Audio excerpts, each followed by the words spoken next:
Peyama Hizba Demokrata Kurdistan'a Iran'e liderhek mangirtin u Sweni Şandan'a bazariyên Tehran û bajarên din ên Iranê.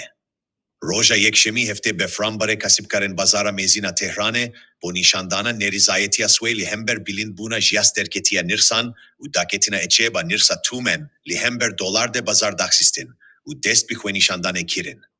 Piştî van nêrîzayetiyan, hejmareke zêde jî bazariyên Tehran û bajarên din ên Iranê jî li Swê girt û heta nîha jî berdewam e.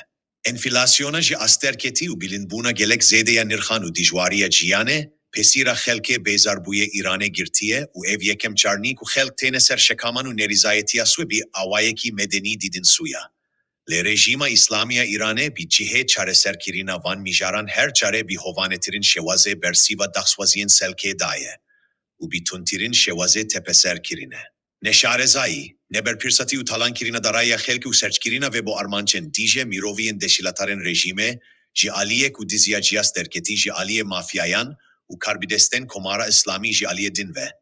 Ji wan sedemanîn ku jiyan û rewşa jiyana şelkê Îranê gihandiye.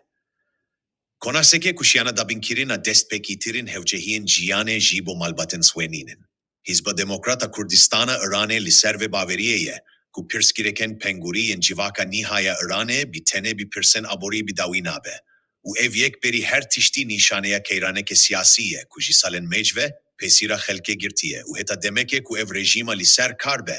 Rewşa xelkê rû bî şirabtirbûnê ve dehere û komara İslamî jî ne dixwaze û ne jî şiyana çareserkirîna wan pirsgirêkan heye.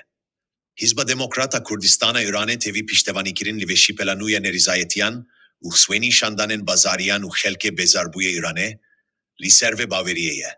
Heta dema ku hemû Çîn û katên şelkê vekhev û yekgirtî hewlên Swê bo rîzgarbûn ji destê vê rejîmê kahîmtir nekin. Komara İslamî herviha de desîlat û tepeserkirîna şelkê bîdomîne. Hizba Demokrata Kurdistan'a Îranê desteya kargerî sîvûyekê kanûna pêşîna 2025.